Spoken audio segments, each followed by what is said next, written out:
Chemin de sagesse, Frédéric Lenoir, Lilian Var.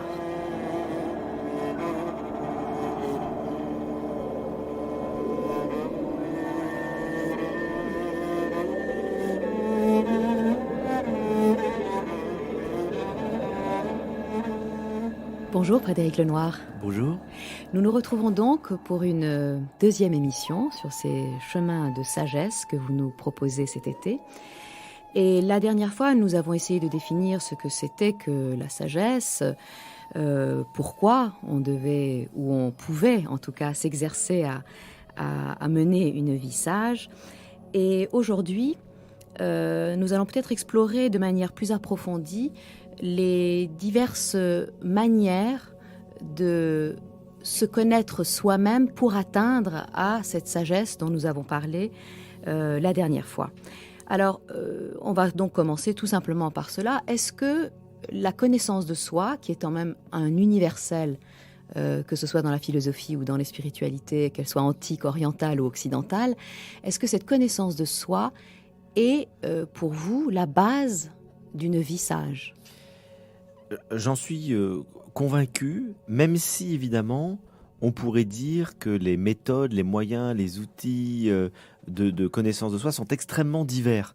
Il faut pas, et on va essayer d'en parler, il faut pas limiter la connaissance de soi à une forme quelconque d'introspection psychologique. Il peut y avoir des formes très diverses de connaissance de soi. Il faudrait essayer de distinguer ces différents niveaux. Mais en tout cas, ce dont je suis convaincu, c'est que c'est par le fait qu'on va tourner le regard vers soi-même, qu'on va finalement pouvoir rentrer sur un chemin de sagesse, puisque nous avons expliqué déjà que ce qui est le point commun de toutes les sagesses du monde, c'est de dire que la quête de la sagesse est la quête d'une vie bonne, d'une vie heureuse, et qui passe par la conversion du regard. Et que la conversion du regard, ce n'est plus simplement recevoir le réel à travers le filtre de notre ego, qui fait que nous sommes toujours attirés par certaines choses et que nous avons de la répulsion pour d'autres choses, c'est pouvoir transformer nos pensées, pouvoir transformer nos croyances, pouvoir travailler sur nos émotions, pouvoir travailler sur nos passions, pour finalement accéder à cette liberté intérieure qui nous permet d'accepter le réel tel qu'il est. Et donc c'est un travail sur soi qui implique de se connaître, c'est-à-dire d'avoir une lucidité, une conscience de notre propre fonctionnement. À la fois le fonctionnement de l'ego, avec ses mécanismes, ses illusions, ses pièges, mais aussi le fonctionnement de notre esprit. Et donc là-dessus, il y a vraiment un travail de connaissance de soi qui touche à la fois à l'universel et à notre singularité. Je dirais l'universel, c'est effectivement la connaissance des mécanismes généraux de l'esprit, et du coup, une fois qu'on a compris ça, on peut l'appliquer aux autres. On fonctionne tous à peu près de la même manière, mais on a aussi une nature singulière. Et donc, notre nature singulière fait que, pour tel individu, il peut être bon de faire telle chose, pour d'autres, non. Tel individu a telle problématique passionnelle, tel autre, non. Tel individu a une nature qui le porte plus à s'épanouir de telle manière, tel autre de telle autre manière. Et donc, la connaissance de soi a cette double dimension, je dirais, de connaissance de ce qu'est l'être humain, dans sa complexité, et on va en parler, mais aussi la connaissance de notre propre caractère, de notre propre tempérament, de notre propre personnalité. Et dans cette individualité, il y a à comprendre ce pourquoi nous sommes faits et comment on peut essayer d'y arriver dans notre problématique personnelle. C'est pour ça que ce travail de connaissance de soi peut emprunter aussi bien à la spiritualité qu'à la psychologie, qu'au travail sur les passions. Donc il y a plein de méthodes, d'outils très divers qui permettent d'arriver, je dirais, à cette conscience éclairée que nous pouvons avoir de nous-mêmes, qui nous permet d'avancer sur un chemin en étant éclairés et pas simplement en butant sur les obstacles les uns après les autres et en reproduisant sans arrêt les mêmes erreurs. Oui, mais alors, justement, vous avez dit il y a différentes méthodes, on peut utiliser différentes méthodes pour y arriver. Quelle est la différence entre ce que Socrate appelait « connais-toi toi-même », cette injonction que la Pythie lui avait faite et qu'il a appliquée à lui-même et auquel il essaye d'inviter ses disciples. Donc, comment distinguer cette connaissance de soi-là du travail plus moderne que propose par exemple la psychanalyse ? Est-ce que c'est lié à ce que l'on appelle le soi ? Alors, la, la- la phrase de Socrate, elle est intéressante parce que il faut la prendre dans son ensemble. C'est connais-toi toi-même et tu connaîtras le monde et les dieux. Et c'était la phrase qui était marquée effectivement sur le temple, À Delphes. à Delphes, qu'il a repris. Mais au fond, c'est cet accès à l'universel. C'est-à-dire, si tu rentres à l'intérieur de toi, tu connaîtras tout. C'est par l'intériorité, c'est en descendant dans la profondeur de son esprit qu'on accède à la connaissance de l'universel. Et on pourrait dire qu'un individu qui se connaît lui-même, qui s'est intériorisé, qui a compris véritablement le fonctionnement de l'être humain, il comprend des lois universelles qui sont valables pour d'autres, mais qui sont valables aussi pour des lois de l'univers. C'est-à-dire qu'il y a inscrit au fond de nous un certain nombre de lois universelles qu'on peut comprendre en s'intériorisant, en faisant ce travail au fond d'intériorité. Et puis, la psychanalyse, c'est pas véritablement son objectif.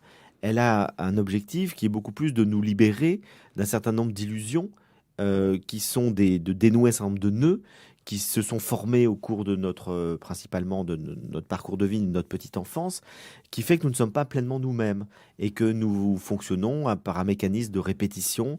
Et donc, elle accède à une certaine lucidité en vue de se sentir mieux.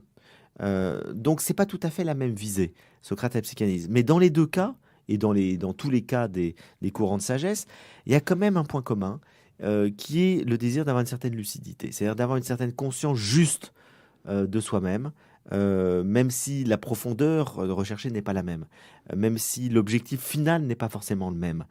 Il y a quand même un état que nous propose la psychologie, et pas que la psychanalyse d'ailleurs, Mhm. on va dire la psychologie des profondeurs, pour parler en termes modernes, qui commence déjà un peu avec Spinoza et qui se poursuit avec Schopenhauer et qui s'épanouit au XXe siècle avec Freud. Mais au fond, c'est la même quête, c'est-à-dire d'avoir une lucidité sur ce que les anciens appelaient les passions, les affects, ce que Freud appellera la psyché, mais qui nous permet finalement de ne pas être mu par notre inconscient. Et donc d'avoir une certaine connaissance de ce qui se joue en nous. Voilà ce qui est l'objectif, je dirais, à la fois de la psychologie des profondeurs et à la fois des courants de sagesse. Alors, sauf que, effectivement, vous l'avez dit, dans un cas, c'est une forme de thérapie, alors que dans l'autre, c'est une recherche de la vraie nature des choses. Et les deux peuvent se conjuguer. On n'a pas forcément à les opposer. Chez Spinoza, c'est typique. C'est typique, il y a une recherche de la compréhension profonde de la vérité de l'être humain, donc de ces lois qui fait au fond, c'est savoir qui nous sommes vraiment. Et pour Spinoza, nous sommes des êtres qui sont faits pour la joie. Et la joie est là. Simplement, il y a plein d'obstacles par nos affects qui fait qu'on n'y a pas accès. Et par le travail de la raison, il va falloir avoir accès à cette joie qui est présente, qui est dans le fond de l'être, et qui est parasitée par tous nos affects. Donc, dans ce cadre-là, on est vraiment sur un travail à la fois thérapeutique et de connaissance de la vérité de l'être humain. Et puis, effectivement, il n'y a pas une dimension philosophique aussi poussée dans la thérapie, les thérapies modernes, où il s'agit essentiellement je dirais, de rétablir un certain équilibre lorsque nos affects sont trop perturbés. Mais je crois qu'il y a quand même beaucoup de parallèles entre la recherche de la sagesse, qui est une recherche d'équilibre, qui est une recherche d'harmonie, qui est une recherche de paix intérieure, et la recherche psychologique contemporaine, qui, même si elle est moins ambitieuse, même si elle repose pas sur un arrière-fond philosophique aussi poussé, il y a quand même cette recherche d'être à la fois plus lucide sur soi-même et plus heureux, tout simplement, plus équilibré. Alors, s'il y a dans les penseurs de l'Antiquité, s'il y en a un qui a vraiment poussé à l'extrême cette quête intérieure de la connaissance de soi, il me semble que c'est bien Marc Aurèle, puisque même sur le plan du style, dans ses pensées sur soi-même, il se parle à lui-même comme à un autre, comme pour s'inviter à sortir de son moi illusoire pour s'adresser à son moi réel. Et d'ailleurs, ça pose des questions sur qu'est-ce que le moi, évidemment, qu'est-ce que le soi. En tout cas, je vous ai apporté un petit extrait, justement, de ces pensées pour moi-même, dans lequel on voit qu'il est quand même très important de connaître les instances intérieures pour savoir exactement lesquelles utiliser dans le processus d'acquisition de la sagesse, précisément. Ce que je suis, c'est de la chair, un souffle et un guide intérieur. Laisse de côté les livres et ne tarde plus un instant, car cela ne t'est pas permis. Comme si tu étais déjà mort, dédaigne ce triste amas de chair, de liquide et d'os, ce frêle tissu, ce réseau entrelacé de nerfs, de veines et d'artères. Vois ton souffle également et ce qu'il est, du vent, qui ne peut même pas être toujours le même, rejeté à tout moment et à tout moment aspiré de nouveau. Quant au troisième élément de notre être, le guide intérieur, voici ce que tu dois en penser. Tu es vieux. Ne permets plus que ce principe soit esclave, qu'il soit soumis à un instinct désordonné. Ne permets plus qu'il se révolte contre la destinée présente ou contre celle à venir, qu'il redoute. Accable-toi de reproches, ô mon âme, accable-toi de reproches. Tu n'auras plus le temps de te faire l'honneur que tu te dois à toi-même. Chacun de nous n'a qu'une vie. La tienne est déjà presque achevée, sans que tu aies tenu le moindre compte de toi, ne plaçant jamais ton bonheur que dans l'âme des autres. Ne sois pas distrait par les accidents du dehors. Ménage-toi donc un peu de répit, pour apprendre aussi quelque chose de bien, et pour te soustraire enfin au tourbillon qui t'emporte. Oui, ce qui est de beau dans ce texte, c'est cette idée effectivement que la vie est précieuse et que la plupart des êtres humains se laissent emporter par ce tourbillon de la vie, c'est-à-dire tous les soucis de la vie, tous les soucis de comment gagner sa vie, comment avoir un toit, comment essayer de trouver une activité qui nous permette de vivre. Et au fond, on est pris par tous les soucis extérieurs et beaucoup d'êtres humains n'ont pas le temps de se poser dans cette réflexion, mais pourquoi je suis sur Terre? Quel sens donner à ma vie? Comment mener une vie bonne? Comment réussir ma vie? Pourquoi je suis fait vraiment? C'est quelque chose, malheureusement, qu'on n'a pas le temps, bien des fois, de se poser parce qu'on est pris par les études, par trouver un métier, fonder une famille, puis en période, Gagner sa vie. etc. On est... Mais alors, la question de la sagesse, c'est de nous dire, attendez, prenez du recul. Tout ça, finalement, est secondaire. Le plus important, c'est d'arriver à savoir comment moi, je peux faire une vie réussie. Comment je peux personnellement m'épanouir de manière la plus juste possible. Et ça demande un travail réflexif. Ça demande encore une fois de se poser, de réfléchir. C'est un travail d'intériorité. Aristote a une formule aussi assez radicale. Il dit la plupart des hommes descendent le fleuve. Et il dit les cadavres vont encore plus vite que les autres. Et donc, au fond, le philosophe, c'est celui qui remonte le fleuve à contre-courant. C'est-à-dire qu'il ne se laisse pas embarquer dans tous les événements, le tourbillon de la vie, mais qui réfléchit, qui utilise sa raison pour essayer de réfléchir et ordonner sa vie. Donc il y a cette idée que de la même manière que quand on démarre une entreprise, quelle qu'elle soit, on va réfléchir, se poser pour dire comment on va organiser les choses pour arriver à réussir ce qu'on veut faire. Il faut le faire avec sa vie en général. Il faut se poser pour se dire comment je peux organiser ma vie pour finalement la réussir. Et ça veut dire tout un travail où on va développer notre lucidité, notre raison, apprendre à maîtriser ses pulsions, apprendre à découvrir qui nous sommes vraiment. Et c'est tout le travail sur le moi, sur l'ego. On sera amené à en parler plus longuement. Mais au fond, c'est un travail de connaissance. Alors évidemment, il y a des êtres humains qui le font assez spontanément. C'est-à-dire que vous avez des gens qui sont très intuitifs, qui ont une sorte de rapport à la vie qui est très juste, qui est très fluide, et qui fait qu'ils peuvent à la fois être dans la vie tout en ayant une distance, tout en ayant un recul, tout en étant juste. Et puis vous avez pour d'autres, c'est beaucoup plus compliqué parce qu'il y a un chaos intérieur. Et là, il y a une grande différence entre les êtres humains. Il y a beaucoup plus un chaos intérieur, il y a beaucoup plus de complexité, de choses qui s'opposent et qui font que toute leur vie, ils vont être parasités par cette complexité intérieure. Ils sont moins simples. Et d'où la nécessité encore plus de faire un travail sur soi. Moi, c'est ce que j'ai connu personnellement.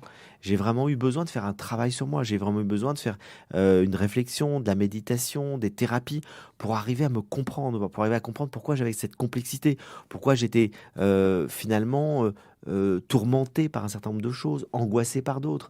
Et donc, il a fallu tout ce chemin qui se fait progressivement. Hein. Le travail de la sagesse, c'est pas acquis une fois pour toutes. C'est quelque chose qui ne cesse de se faire tout au long d'une vie. Et on s'aperçoit qu'on franchit des paliers. C'est qu'à un moment donné, on a plus de conscience, on a plus de lucidité, on a plus de détachement, on a résolu des problèmes émotionnels, et ça permet d'être plus libre, d'être plus serein, d'être plus en paix avec soi-même, d'être plus en paix avec les autres. Donc c'est tout un chemin qui ne s'arrête jamais, mais qui doit sans arrêt se poursuivre avec une certaine attention, une certaine vigilance, et les exercices spirituels peuvent nous aider dans ce chemin. Et en réalité, donc, la connaissance de soi, c'est le début. Puisque si on n'a pas cette idée de... ça ne peut que commencer comme cela, parce qu'il faut à un moment qu'on se dise, mais qui je suis vraiment, qu'on s'arrête pour se dire qui je suis vraiment, pour ensuite pouvoir faire tout ce trajet dont vous avez parlé. C'est le début, ça continue tout au long. Et à un moment donné, on peut s'en débarrasser. C'est-à-dire que à un moment donné, on a moins besoin d'être dans l'autoréflexion. Ce que nous disait notre ami François Roustan quand il était venu dans notre émission des Racines du Ciel, où qu'on lui avait parlé du travail. François Roustan, je rappelle, qui était jésuite, philosophe, psychanalyste, et qui aujourd'hui fait de l'hypnose ericksonienne. Donc il a plus de 80 ans, il a fait tout un cheminement, et qu'on lui dit aujourd'hui, on lui parle de la connaissance de soi, il dit ça sert à rien. Il dit ça sert à rien après tout ce cheminement. C'est parce que ça fait 50 ans qu'il s'est préoccupé de ça qu'il peut lâcher ce désir de connaissance de soi. Et c'est vrai que à un moment donné, il faut arrêter de se regarder le nombril. Il ne faut pas que la connaissance de soi, ça devienne en permanence tourner en rond, si vous voulez, dans une auto-réflexion. Ça peut ensuite se prolonger par le développement de son intuition, par la méditation, qui est justement une absence de réflexion, dans lequel on accède à son intériorité sans objet, sans être dans une réflexion de type rationnel. Donc il y a plein de méthodes, finalement, de connaissance de soi qui ne sont pas forcément de la réflexion ou de l'auto-réflexion. Mais ça peut commencer, et ça doit sans doute commencer comme ça, par une réflexion de type rationnel sur qui je suis vraiment, et qui passe aussi par une critique de toutes nos idées, ce que fait Socrate. Toute la maïeutique socratique, c'est véritablement passer au crible de la raison tous nos a priori, tous nos préjugés. Ces interlocuteurs, ils ont une certaine idée d'eux-mêmes, de la vie, des choses, et Socrate leur montre par le questionnement qu'en fait, ils ne savent pas, qu'ils ont des a priori. Donc, c'est aussi tout un questionnement philosophique au sens large du terme, sur toutes nos opinions, sur toutes nos croyances, qui doivent être un petit peu bousculées, dérangées, revisitées, pour qu'on accède à une vérité plus profonde. Oui, et finalement, ce à quoi on accède, c'est ce que disait François Roustan en disant finalement ça sert à rien de se connaître soi-même parce que soi-même c'est rien. C'est un peu ce à quoi arrive Socrate en disant finalement tout ce à quoi je suis arrivé c'est que je ne sais rien. Donc Exactement. finalement ça se termine quand même dans une aporie. Oui, absolument. C'est que mais ce travail est nécessaire. Plus on fait ce travail de connaissance de soi, plus on s'aperçoit que ce qu'on appelle soi, c'est pas du tout ce qu'on imaginait au départ, et que donc on va vers quelque chose d'une conscience beaucoup plus élevée, beaucoup plus profonde de soi. Et là, ça va être la distinction effectivement entre le moi en termes d'ego, qui est le support de notre personnalité, et la découverte qu'il y a quelque chose de plus radical en nous, qu'on pourrait appeler le soi, si on utilise des termes à la fois orientaux repris par Jung, qui est l'être le plus profond que nous sommes, qui est au-delà de cette complexité psychologique.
Nous avons parlé, Frédéric Lenoir, de la connaissance de soi, qui est au fondement de toute démarche de sagesse.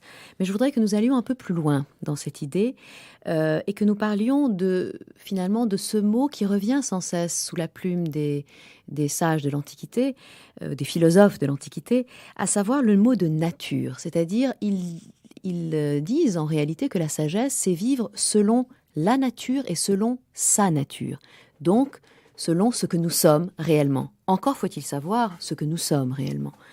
Alors, quelle est la nature de l'être humain, selon vous, après tout ce cheminement que vous avez fait à travers à la fois les textes et à travers la vie? Alors, c'est vrai que cette question de nature doit être bien comprise. Il y a à la fois l'idée que chacun d'entre nous a une nature particulière, c'est-à-dire on pourrait dire une sensibilité, un caractère particulier, et que il est essentiel de pouvoir le découvrir pour l'accomplir, le réaliser. Si quelqu'un est fait pour être potier, il faut qu'il découvre qu'il est fait pour ça. Pour être forgeron, qu'il est fait pour être forgeron. Si quelqu'un a une sensibilité qui le pousse à une expression artistique, qu'il puisse la découvrir et la mettre en œuvre. Si quelqu'un est fait pour se marier, avoir des enfants, c'est quelque chose qu'il doit pouvoir vivre. Si quelqu'un est plus fait pour une vie solitaire, c'est quelque chose qu'il doit pouvoir vivre. C'est-à-dire qu'au fond, on a tous des tempéraments, des caractères différents. Ça, c'est la première chose. Mais la deuxième chose, qui est tout aussi importante, c'est qu'il y a aussi une nature humaine universelle qui repose sur un certain nombre d'instances de la personne, qui fait qu'on doit apprendre à connaître nos différentes instances. Et donc, il y a une nature humaine qui va être définie par les différents philosophes à peu près toujours de la même manière, même si les mots utilisés sont différents.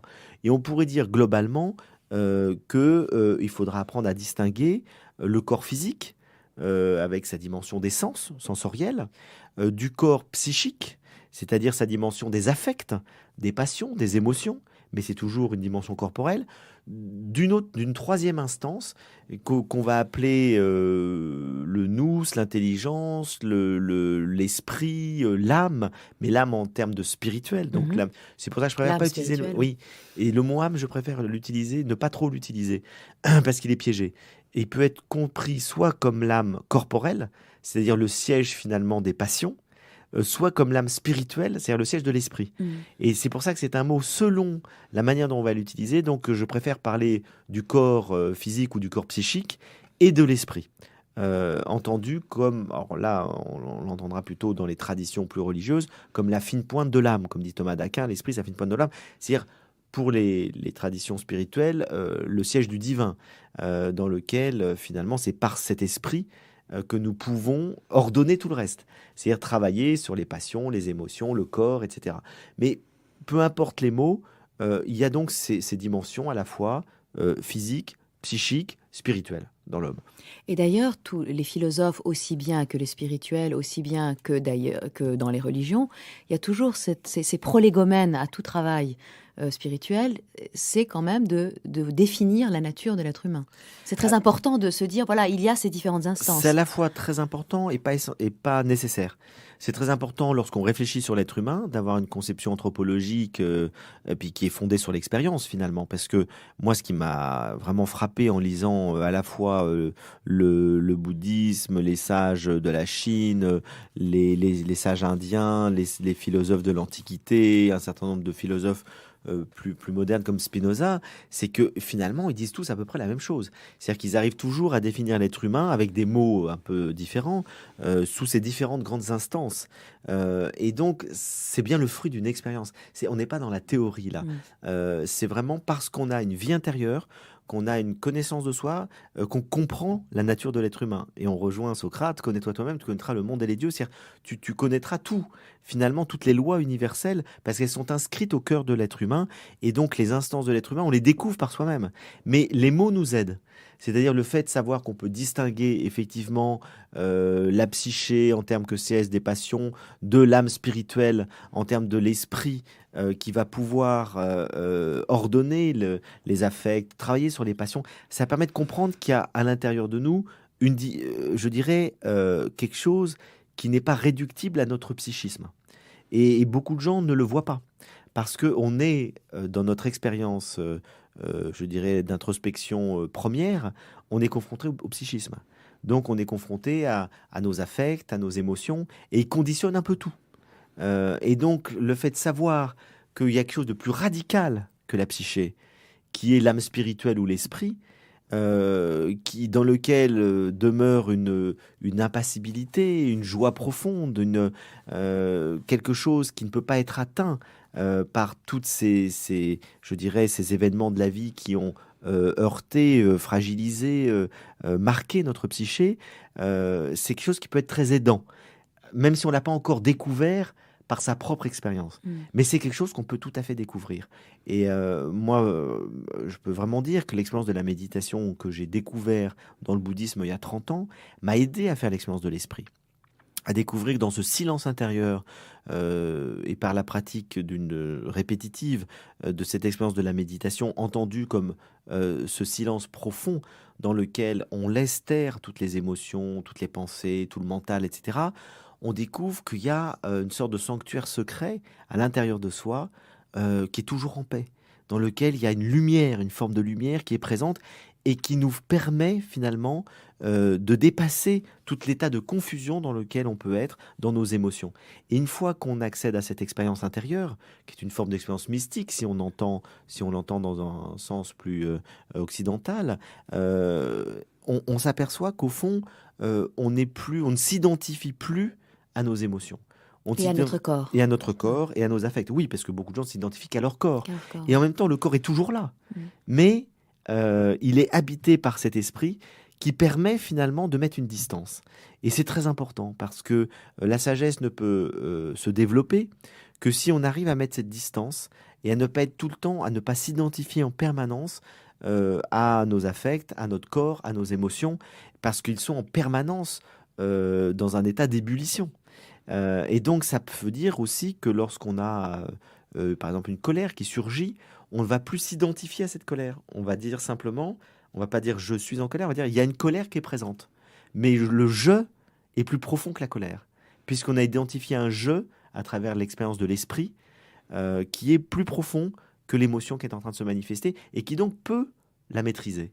C'est donc la compréhension de ces distinctions, de ces différentes instances de l'être qui nous permet de savoir et de comprendre que l'on peut effectivement ordonner notre corps, nos pulsions, nos émotions, nos affects, nos sentiments par quelque chose, une instance supérieure que les modernes appelleront plutôt la raison, mais peu importe, parce que la raison, ça correspond exactement chez Spinoza à ce qu'on appelle l'esprit dans le bouddhisme. Donc encore une fois, peu importe les mots, si on veut essayer de faire une vision transversale de la sagesse, en tout cas, il y a une instance supérieure de l'être qui est là pour nous aider à ordonner tout cet état psychique et physique qui est complexe et qui est parfois chaotique, en vue de trouver une harmonie, une sérénité et une paix durable. Et est-ce qu'on peut dire que cette instance, alors qu'on l'appelle l'âme ou l'esprit ou la raison ou qu'importe, le souffle, est-ce qu'elle échappe aux lois de la matière? C'est-à-dire, est-ce que vraiment c'est quelque chose qui est au-delà des lois causales? Non.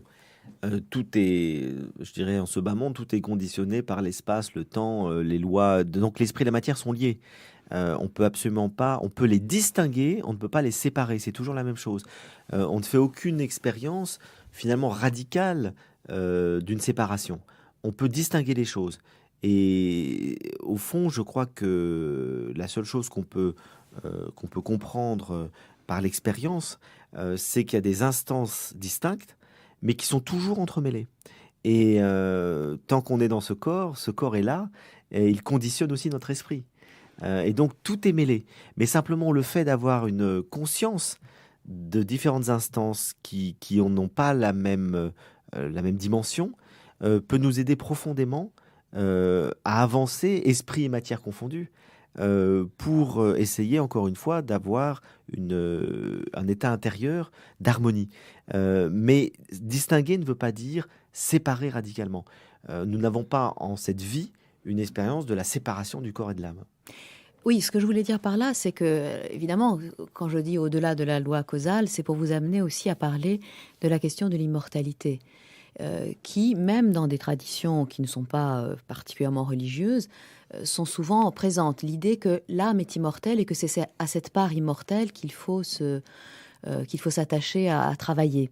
Euh, Vous avez cité l'exemple de Socrate, hein, qui finalement qui conditionne toute sa démarche de sagesse à cette idée que l'âme est immortelle, non pas pour une question d'avoir des récompenses dans l'au-delà, mais parce que c'est sa nature même d'être immortelle et que donc il faut la polir, il faut lui donner la possibilité d'être réellement ce qu'elle est pour le moment où elle vivra éternellement finalement. Mais ça, effectivement, on a ces deux dimensions. C'est-à-dire, vous avez des courants de sagesse qui partent de ce postulat que l'âme est immortelle, et puis d'autres non.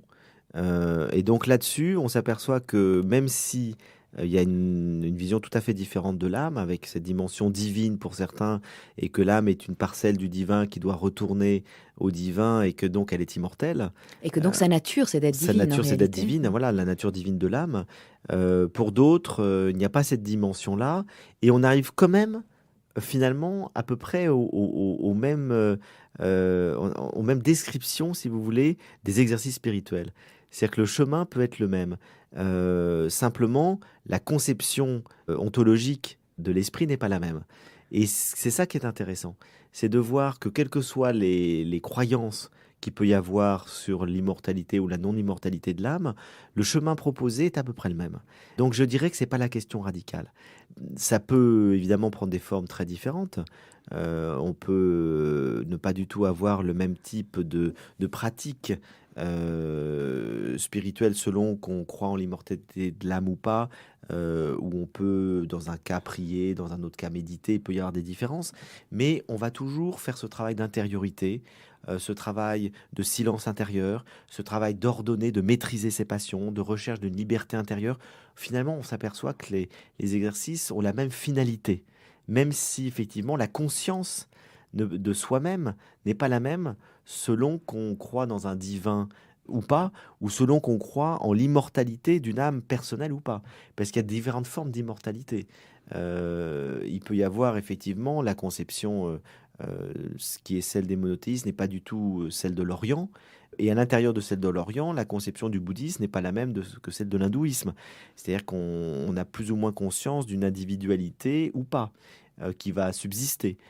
C'est pas la même chose. Et chez les Grecs, c'est encore autre chose. Donc, on s'aperçoit que les conceptions de l'immortalité de l'âme diffèrent complètement, finalement, d'une tradition à l'autre, dans les différentes écoles de spiritualité ou de sagesse. Et c'est là qu'on se dit, ben, de toute façon, personne n'en sait rien. C'est-à-dire qu'au fond, il y a des croyances. On est dans l'ordre de la croyance. Et ce qui compte le plus, c'est de croire qu'il y a en nous quelque chose, en tout cas d'expérimenter plutôt que de croire, puisque c'est le fruit d'une expérience, qui a en nous quelque chose de plus radical, encore une fois, que le corps et ses passions. Et que le soi est plus vaste. Que le soi est plus corps, vaste, qu'on a une identité plus profonde que simplement notre moi.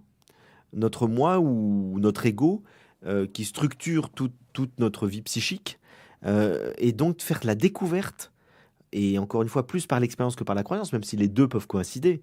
On peut hériter d'une croyance et le vérifier par soi-même. Le Bouddha, il a hérité d'une croyance, effectivement, de l'immortalité de l'Atman. Et après, il a expérimenté la force de l'esprit et il en a tiré toute une philosophie pratique pour accéder au bonheur. Donc là-dessus, la croyance et l'expérience peuvent se rejoindre. Et il y a des êtres qui ne sont pas du tout dans la croyance et qui en font l'expérience, d'autres qui sont essentiellement dans la croyance. Et là-dessus, je crois que c'est pas le problème essentiel. Le problème essentiel, c'est que on puisse, pour le coup, faire l'expérience de cette distinction à l'intérieur de nous, d'une instance supérieure, si vous voulez, qui nous permet, enfin, d'une radicalité, d'une profondeur de notre être, qui ne peut pas être réduite à l'expérience psychologique de l'ego, qui lui est mu en permanence par ces lois naturelles, hein, de l'attraction, de la répulsion, de l'envie d'être reconnu, de la peur de mourir. Tout ça est tout à fait normal. Et en même temps, plus on avance dans un chemin spirituel, plus on découvre que notre identité profonde, notre je, ne se limite pas à cet ego, et que l'ego est même une illusion qui nous empêche d'avancer, parce que tant qu'on s'identifie à l'ego, qui, encore une fois, est mu par ces lois de l'attraction et de la répulsion, finalement, on ne peut pas véritablement progresser spirituellement. On est toujours dans cette crispation de l'ego qui fait que on est ballotté par les événements de la vie. On est ballotté par les choses extérieures et notre bonheur dépendra toujours des événements extérieurs agréables ou désagréables. Et donc, tout le travail de la vie intérieure, c'est d'arriver à ne plus être mu par ces lois de l'ego. Et pour ça, il faut comprendre que l'ego est une illusion. C'est-à-dire qu'il y a en nous quelque chose qui nous relie aux autres, qui nous relie au monde, qui nous relie au tout, et qu'on est une parcelle de quelque chose de beaucoup plus large, qu'on appellera le divin dans certaines traditions, qu'on ne nommera pas dans d'autres, qu'on appellera la nature, chez Spinoza par exemple, mais c'est une question de la nature très spirituelle, dans lequel finalement on est relié et qu'on n'est pas totalement distinct. Il y a une singularité, nous avons un visage propre, mais dans le fond de notre nature, nous sommes reliés à quelque chose qui nous dépasse, et du coup c'est très apaisant. Parce qu'on s'aperçoit qu'on n'a pas à lutter en permanence pour essayer de se maintenir séparés en nourrissant quelque chose qui, entre guillemets, nous fait du bien en nous opposant aux autres. Donc se connaître soi-même, c'est d'une certaine façon s'ouvrir sur l'infini, quelle que soit la conception que l'on ait de cet infini. Et peut-être pour illustrer cela, j'avais envie de vous lire un court texte extrait de Siddhartha de Hermann Hesse, qui est un petit roman que j'aime énormément, un roman initiatique, qui d'une certaine façon, sous forme de fiction et de roman, raconte ce que vous venez de nous dire ici, c'est-à-dire tout ce processus d'intériorisation, de détachement et de vision de la réalité du soi, qui est une ouverture vers l'infini. Et voici donc ce que dit en fait Siddhartha à son ami Govinda, qui vient le voir à la fin du roman, le revoir à la fin du roman, pour qu'il lui donne des paroles de sagesse en fait. Le savoir peut se communiquer, mais pas la sagesse. On peut la trouver, on peut en vivre, on peut s'en faire un sentier, on peut grâce à elle opérer des miracles, mais quant à la dire et à l'enseigner, non, cela ne se peut pas. C'est ce dont je me doutais parfois quand j'étais jeune homme, et ce qui m'a fait fuir les maîtres. Écoute, Govinda, j'ai trouvé une pensée que tu vas encore prendre pour une plaisanterie ou pour une folie, mais qui en réalité est la meilleure de toutes celles que j'ai eues. La voici. Le contraire de toute vérité est aussi vrai que la vérité elle-même. Je l'explique ainsi. Une vérité, quand elle est unilatérale, ne peut s'exprimer que par des mots. C'est dans les mots qu'elle s'enveloppe. Tout ce qui est pensé est unilatéral, et tout ce qui est unilatéral, c'est tout ce qui n'est que moitié ou partie, manque de totalité, manque d'unité. Et pour le traduire, il n'y a que les mots. Quand le sublime Gautama parlait du monde dans son enseignement, il était obligé de le diviser en samsara, en nirvana, en erreur, en vérité, en souffrance, en délivrance. On ne peut faire autrement, et pour qui enseigne, il n'y a pas d'autre voie à suivre. Mais le monde en lui-même, ce qui existe en nous et autour de nous, n'est jamais unilatéral. Un être humain ou une action n'est jamais entièrement samsara ou complètement en nirvana, de même que cet être n'est jamais tout à fait un saint ou tout à fait un pécheur. Nous nous y laissons aisément tromper parce que nous inclinons naturellement à croire que le temps est une chose vraiment existante. Mais le temps n'est pas une réalité. J'en ai maintes fois fait l'expérience. Et si le temps n'est pas une réalité, l'espace qui semble exister entre le monde et l'éternité, entre la souffrance et la félicité, entre le bien et le mal, ce n'est qu'illusion.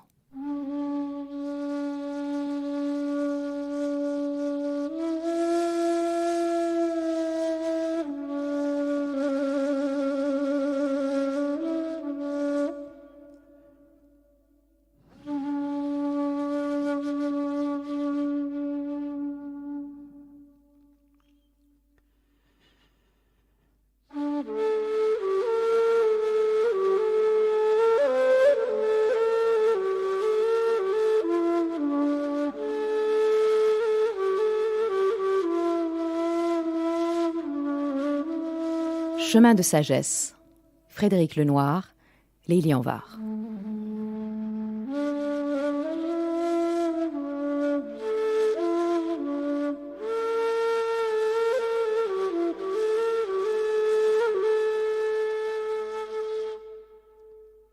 Alors nous avons vu ce que se connaître soi-même est un processus qui dure d'abord toute la vie, qui permet de connaître évidemment sa nature, son soi, les différentes instances, la manière dont on agit, dont on réfléchit, dont on réagit dans le monde.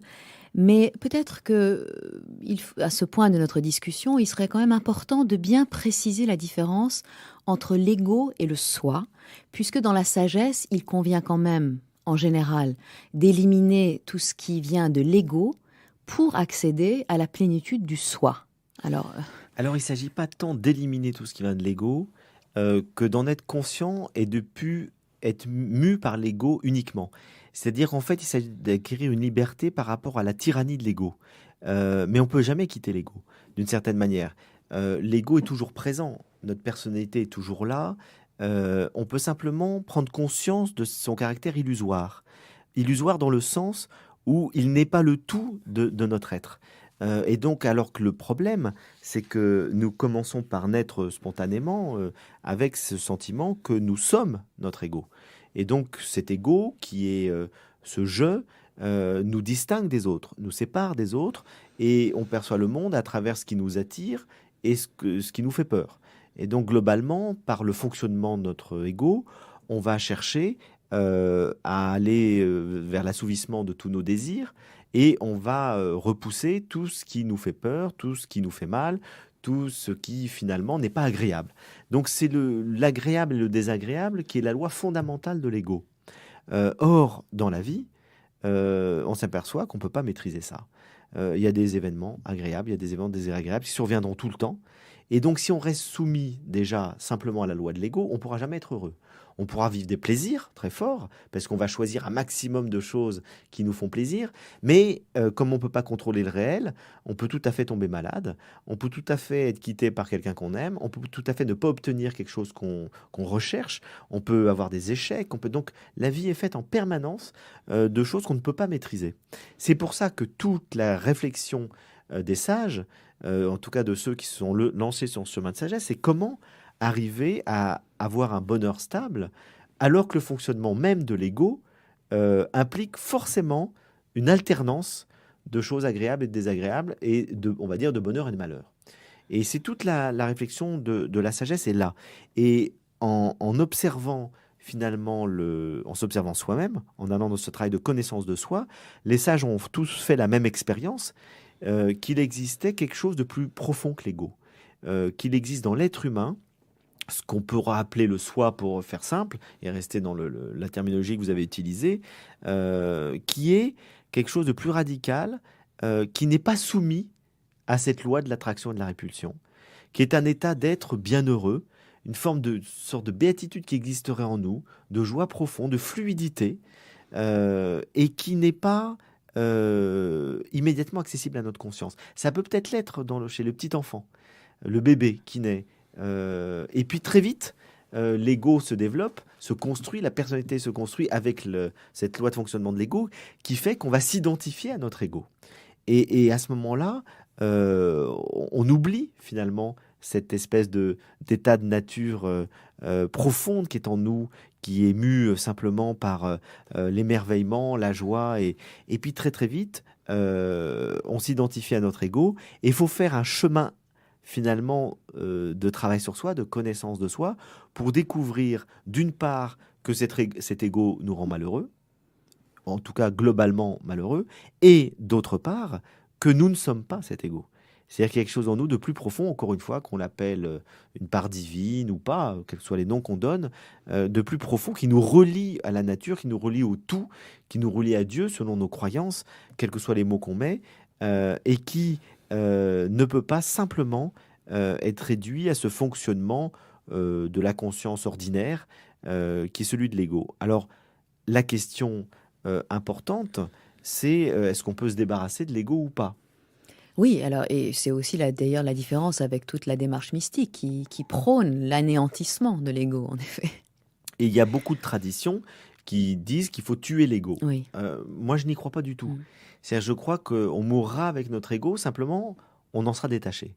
Et je crois que c'est tout Alors, il y a peut-être des sages qui arrivent à un état d'anéantissement dans lequel l'ego n'existe absolument plus. Mais je crois que ce n'est pas du tout l'expérience qu'on en fait, je dirais, de manière ordinaire, sans arriver dans des expériences tout à fait extrêmes. Je crois que vraiment, la plupart d'entre nous qui sommes engagés sur des chemins de sagesse, qui cherchons à ne plus être simplement mus effectivement par notre ego, on s'aperçoit que l'ego est toujours là et simplement on peut en être libre. Et je vous donne des exemples très concrets. On reçoit une critique, une insulte. Quelqu'un vous dit quelque chose de très négatif sur vous, sur votre livre. Bon, ça arrive tout le temps. N'est-ce pas? Et ça m'arrive tout le temps. Oui. Bon, bah, vous pouvez réagir de manière égotique. C'est-à-dire qu'immédiatement, vous êtes atteint, vous êtes blessé, vous dites c'est injuste, et ça vous trouble. Si vous avez un petit peu travaillé sur vous, vous apercevez que vous pouvez très bien entendre cette critique et ne plus être troublé. C'est-à-dire que vous identifiez plus finalement à vos œuvres. Et vous dites, bon bah tiens, on me fait telle critique ou telle chose ne m'atteint plus du tout de la même manière. Il peut y avoir quelque chose qu'on trouve juste ou injuste, mais ça ne crée plus un trouble. Parce qu'au fond, on vit dans un autre niveau de conscience de soi qui n'est pas simplement l'ego avec le besoin de reconnaissance qu'il a. Il peut être présent. Vous allez à la limite le ressentir. Et c'est tout le travail progressif d'arriver à ce que ce ressenti diminue de plus en plus. Mais on peut le sentir toujours présent et ne pas du tout aller dedans. Et donc moi je parle beaucoup plus de lâcher l'ego que de tuer l'ego. Parce que je pense que l'idée de lâcher l'ego, c'est l'expérience qu'on en fait quotidiennement. On ressent toujours quelque chose, mais on rentre pas dedans. Et tuer l'ego voudrait dire qu'on anéantirait finalement notre mécanisme psychologique qui est fondamental. Oui, ça peut même être très dangereux, enfin, de Alors le c'est surtout rechercher, très hein. dangereux pour les gens qui n'ont pas assez déjà fortifié leur ego. Mm. Paradoxalement, c'est qu'il faut peut-être d'abord fortifier l'ego pour le lâcher. C'est-à-dire faut être bien assis dans sa personnalité, faut avoir confiance en soi, faut s'aimer soi-même pour pouvoir se détacher, pour pouvoir aimer les autres de manière juste. D'ailleurs, si on prend même les phrases bibliques, le livre, la Bible hébraïque, notamment le Lévitique, comme la parole de Jésus, nous dit aime ton prochain comme toi-même. C'est-à-dire pour pouvoir aimer son prochain, il faut s'aimer soi-même. Mm. Et on sait très bien, là, la psychologie des profondeurs nous l'a très bien montré aujourd'hui, c'est qu'il y a beaucoup d'êtres qui, parce qu'ils ne s'aiment pas eux-mêmes, ne savent pas aimer les autres. Et ils se perdent dans des actions humanitaires à n'en plus finir, en recherchant en permanence l'approbation des autres, en recherchant une reconnaissance, qu'on leur dise vous êtes admirable, c'est bien ce que vous faites. Au fond, ils ne s'aiment pas eux-mêmes et ils sont dans une fuite en avant permanente. Donc je crois que, encore une fois, il faut déjà avoir un ego assez bien structuré. Faut pouvoir avoir une solide construction psychologique et ensuite, ou parallèlement, si vous voulez, pouvoir s'en détacher. C'est-à-dire pouvoir ne plus être pris simplement par les besoins, encore une fois, de la recherche du désagréable, de l'agréable, la fuite du désagréable, la recherche de reconnaissance. Faut ne plus en tout cas, faut arriver à être libre du regard des autres. Et pour être libre du regard des autres, il faut à la fois s'être fortifié et être capable de se détacher de l'ego. Donc c'est plutôt un lâcher-prise qui me paraît être vraiment l'expérience de la sagesse quotidienne qu'on peut tous faire, plutôt que d'arriver à cet anéantissement de soi. Mais là, je vais apporter un bémol aussi, parce que en même temps, on vit des moments dans lesquels on ne ressent plus du tout l'ego. C'est-à-dire ce que vont nous parler les mystiques, quand ils vont nous parler d'anéantissement, ou Maître Eckhart, qu'on découvre Ou le néant, Sainte Thérèse ou d'Avila, Saint Thérèse ou d'Avila, des gens etc., comme ça. au fond correspond à une expérience qu'on peut faire spirituelle très profonde, dans lequel on ne sent plus la dualité entre nous et le monde. Mm. Et ça, oui, ça me paraît très juste. Et moi-même, il m'est arrivé plusieurs fois de faire cette expérience-là, où je ne sens plus cette dualité. Et on est dans une joie profonde, parce qu'il n'y a plus de séparation. Oui, voire dans une extase. Voire dans une extase, parce que c'est une forme où on se sent sortir hors de soi, mais ça peut Mm. être une entase aussi. En stase, C'est-à-dire, oui, tout à ça fait. peut être quelque chose de très intérieur et qui n'est pas extatique. Mais ces expériences-là spirituelles profondes, qui peuvent être faites vraiment par chacun, ce sont des expériences dans lesquelles, effectivement, on sent plus de séparation, on sent plus de dualité. Et là, on pourrait dire que ça rejoint l'expérience dans laquelle l'ego n'est plus présent. Mais ça ne veut pas dire qu'on l'a tué. Mm. C'est l'expression de tuer l'ego, de lutter contre l'ego, qui me paraît dangereuse. Parce qu'elle a conduit, dans l'histoire de la spiritualité, à des dérives terribles, dans lesquelles on a appris aux gens, finalement, à se mépriser. Et voire à mortifier le corps. Enfin, Et toute alors, la ça va tradition des ascèses sur les mortifiantes. Oui. Sur les passions dans lesquelles on cherche effectivement, pour ne plus être mu par des pulsions sexuelles qui peuvent perturber la vie spirituelle, pour ne plus chercher à avoir d'orgueil, etc. On se mortifie, si vous voulez, à la fois dans le corps, mais dans l'esprit et dans la vie psychique. Et donc on se mortifie de manière finalement qui devient violente et qui est un combat contre soi-même. Et je crois que c'est tout sauf la sagesse. C'est-à-dire que la sagesse, c'est ne pas être dans un combat contre soi-même. C'est d'arriver à véritablement, encore une fois, se distancier vis-à-vis de certaines choses en soi. C'est arriver à mettre de l'ordre, à mettre une harmonie à l'intérieur de soi, mais c'est ne pas chercher du tout à nier quelque chose qui est dans notre nature. Oui, mais ça peut nécessiter quand même une lutte, parfois. Une lutte, On peut lutter contre les passions bien et les sûr, pulsions. mais la lutte, c'est une lutte de l'ordre de la volonté, c'est une lutte de faire des choix, c'est une lutte de renoncer à certaines choses, qui n'est pas facile, c'est de s'arrêter dans certaines expériences. C'est lorsque, ce que Épicure le dit très bien, finalement, c'est rechercher la modération. C'est-à-dire qu'on recherche le plaisir, mais dans la modération. Et donc, le combat, c'est de dire stop, je m'arrête de boire, je m'arrête de manger, j'essaye de vivre les choses de manière harmonieuse. C'est le juste milieu dont parle Aristote. Oui, c'est la vertu. Ça demande un effort parfois Ça demande, surhumain, si pas je puis surhumain, dire. ça demande une attention, une vigilance, des actes de volonté. Et plus on pose plus on est, je dirais, plus on fait ces actes-là, plus ils sont faciles à faire. C'est vraiment la notion de vertu dont on n'a pas encore parlé qui est très importante. C'est que les Grecs ont très très bien montré, et alors suite les modernes qui ont repris les Grecs, c'est qu'effectivement, tout l'exercice de la sagesse, c'est l'exercice de la vertu. C'est apprendre à ne pas être dans les extrêmes, à ne pas être dans les excès, et à pouvoir se dominer suffisamment pour rester dans une modération. C'est le juste milieu, la voie du juste milieu dont parle le Bouddha. Une modération qui évite les extrêmes et dans lequel on progresse. Plus on pose un acte vertueux, plus on est vertueux. On le voit très bien par rapport à la peur et au courage. Lorsque on a peur, on fait un petit acte de courage pour dépasser sa peur et après on a un peu moins peur. Moi, je vais vous donner un exemple très simple. J'ai horriblement peur de l'avion. Mais c'est pas que j'ai peur que l'avion se crache, c'est que je suis claustrophobe. Donc, bon, j'ai fait un travail pour là-dessus qui fait que à force de prendre l'avion, j'ai moins peur de l'avion. Et plus on apprend à dominer sa peur, moins on a peur. Donc, le courage, ça vient du fait qu'on pose des exercices, des actes de force, des actes de courage, et finalement, on s'aperçoit qu'on arrive à dépasser de plus en plus ses peurs, ses phobies, ses appréhensions. Donc ça passe aussi par le fait de poser des actes de volonté à un moment donné. Et donc finalement, pour en revenir à l'ego, je crois qu'il ne faut pas chercher à lutter contre soi-même en permanence. Il faut simplement chercher à poser des actes justes qui nous permettent d'aller vers le meilleur de nous-mêmes et de développer le meilleur de nous-mêmes. Il faut toujours avoir cette finalité en tête. C'est-à-dire, c'est pas se détruire soi-même, c'est pas se quitter soi-même, c'est donner le meilleur de soi, s'accomplir du mieux qu'on peut en fonction de notre nature profonde. Et quand on a dit dans des traditions judéo-chrétiennes ou autres religieuses à des individus qu'il fallait qu'ils renoncent à eux-mêmes, qui sous prétexte que s'ils faisaient telle chose, ils allaient développer ou trop d'ambition ou trop d'orgueil, etc. Je pense que c'est complètement faux.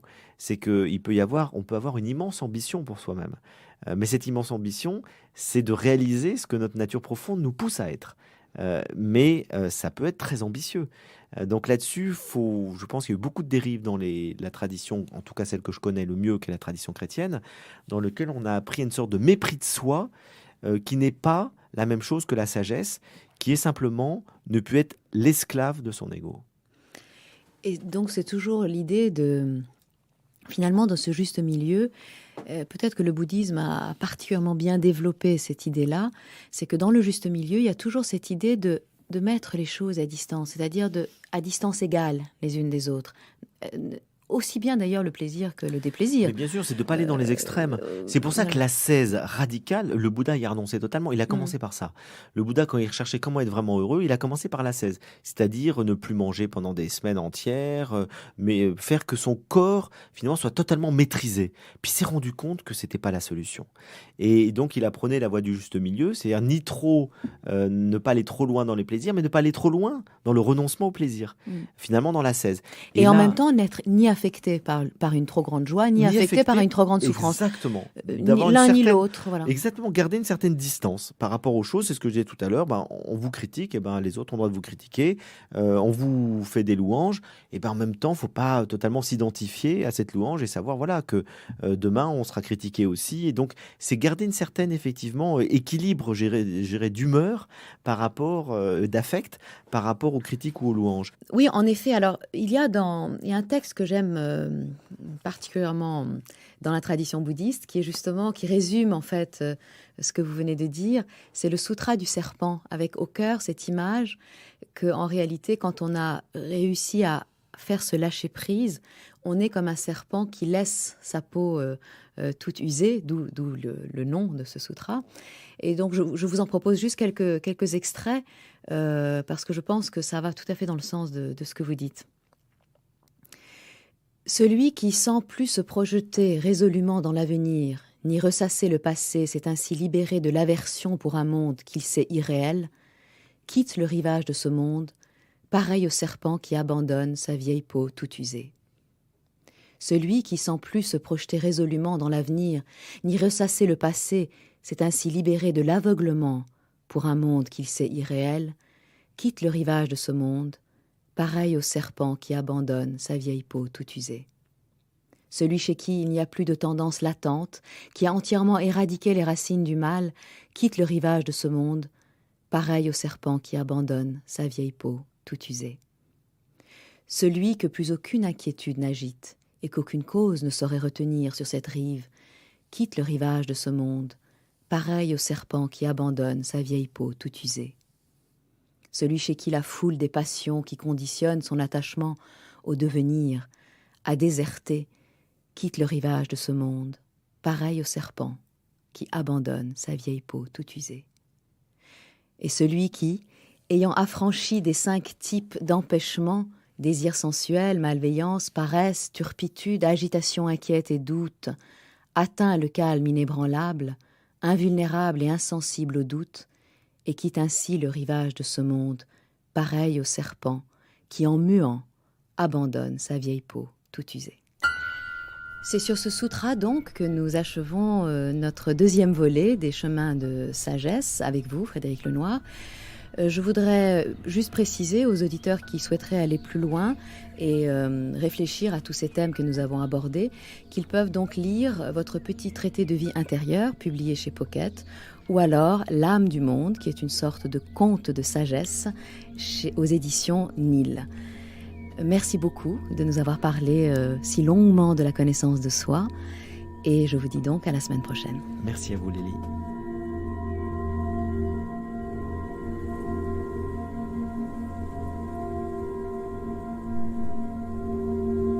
C'était Chemin de sagesse avec Frédéric Lenoir et Lily Anvar.